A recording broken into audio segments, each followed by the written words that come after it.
pedophile, Jeffrey Epstein. Their friendship goes back to at least 1992, when the two of them are filmed laughing together.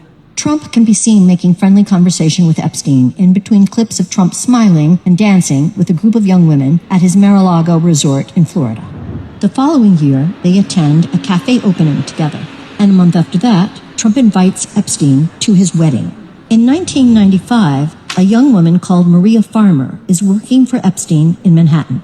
Late one night, she says, Epstein unexpectedly calls her to his offices, and she arrives in running shorts. Donald Trump then turns up, wearing a business suit, and starts to hover over her.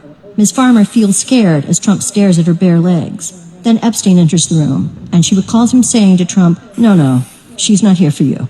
The two men then leave the room, and Ms. Farmer says she heard Trump commenting that he thought Ms. Farmer was 16 years old. She says she later reported the incident to the authorities. Trump denies he was ever in Epstein's office. 1993 to 1997, Trump takes at least 8 flights on Epstein's private jet, according to flight logs released by the U.S. Department of Justice. The plane is later dubbed the Lolita Express, a reference to the character in the Nabokov novel by the same name, a 12-year-old child who is sexually abused by an older man. 1997. Trump and Epstein are seen together at 2 Victoria's Secret parties and are photographed together at Mar-a-Lago. The same year, Trump gifts a book to Epstein with the dedication, "To Jeff, you are the greatest, Donald." 2000. A 16-year-old girl, Virginia Giuffre, is working in the spa at Trump's Mar-a-Lago resort. There, she is recruited by Epstein's accomplice, Ghislaine Maxwell, to work as a personal masseuse for Epstein. The teenager will soon become, in her words, a teen sex slave, and will endure years of sexual abuse. I was recruited at a very young age from Mar-a-Lago and entrapped in a world that I didn't understand. 25 years later, Trump will acknowledge he was aware that young women were being recruited from Mar-a-Lago by Epstein. Are some of them young women? Well, I don't want to say, but everyone knows the people that were taken, and it was the concept of taking people that work for me is bad, but that story's been pretty well out there, and the answer is yes, they were. Trump is then asked if one of them was Virginia Giuffre. I think she worked at the spa. I think so. I think that was one of the people. Yeah.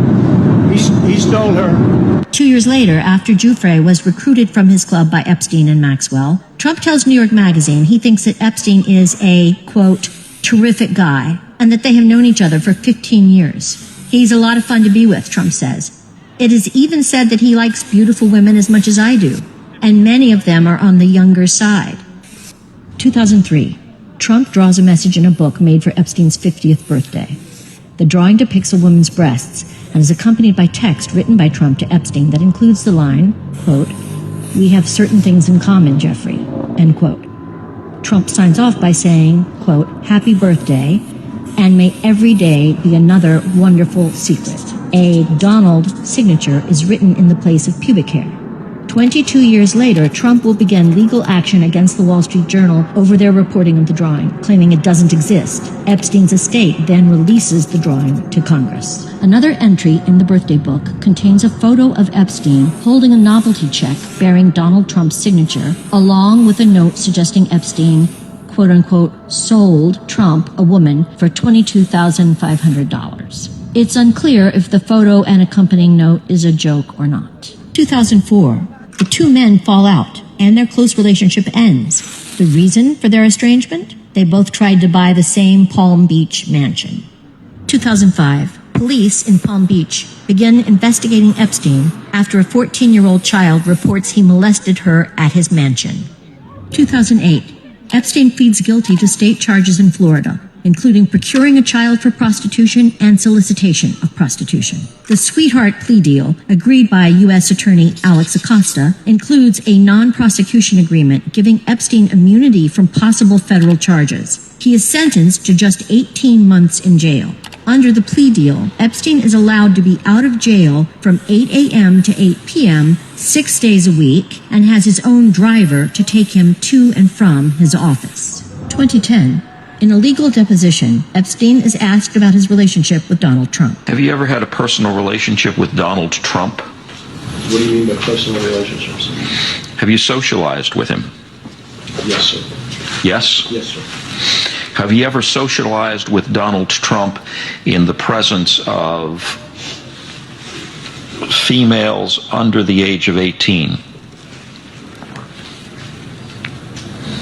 Though I'd like to answer that question, at least today, I'm going to have to assert my 5th, 6th, and 14th Amendment rights, sir. By the way, this was around about the time that Prince Andrew was photographed walking with Epstein in Central Park. 2016. According to award-winning CBS News producer Ira Rosen, Maxwell confirms to him that Epstein secretly taped his famous friends, including Trump and Bill Clinton. February 2017. Donald Trump, now President of the United States, nominates Alex Acosta, the man behind Epstein's sweetheart plea deal, to be his Secretary of Labor. August 2017. Epstein conducts a series of taped interviews with the journalist Michael Wolff, research for a potential book Wolff hopes to write.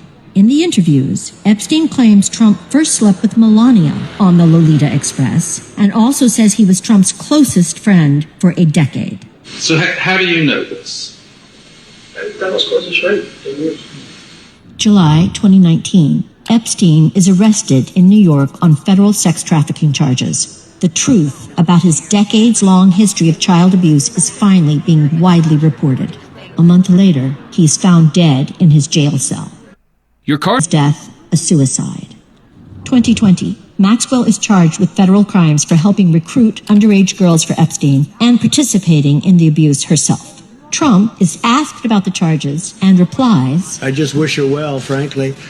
I've met her numerous times over the years, especially since I lived in Palm Beach, and I guess they lived in Palm Beach, but I wish her well. 2024. Asked about whether he would release the so-called Epstein files, information about Epstein's crimes, and potentially his famous accomplices, Trump seems unsure. Would you declassify the 9/11 files? Yeah, Would you declassify JFK files? yeah.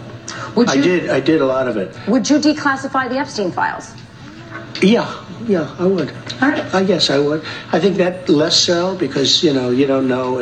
You don't want to affect people's lives if it's phony stuff in there because there's a lot of phony stuff with that whole world. 2025. Trump is now president again, and his administration blocks release of the Epstein files. It is soon revealed that his Attorney General, Pam Bondi, told Trump in May that his name is in the files before authorizing the release of a handful of transcripts only. Trump's one-time personal lawyer, now Deputy Attorney General Todd Blanche, then meets Ghislaine Maxwell in prison for 9 hours, amid speculation of a quid pro quo to protect Trump.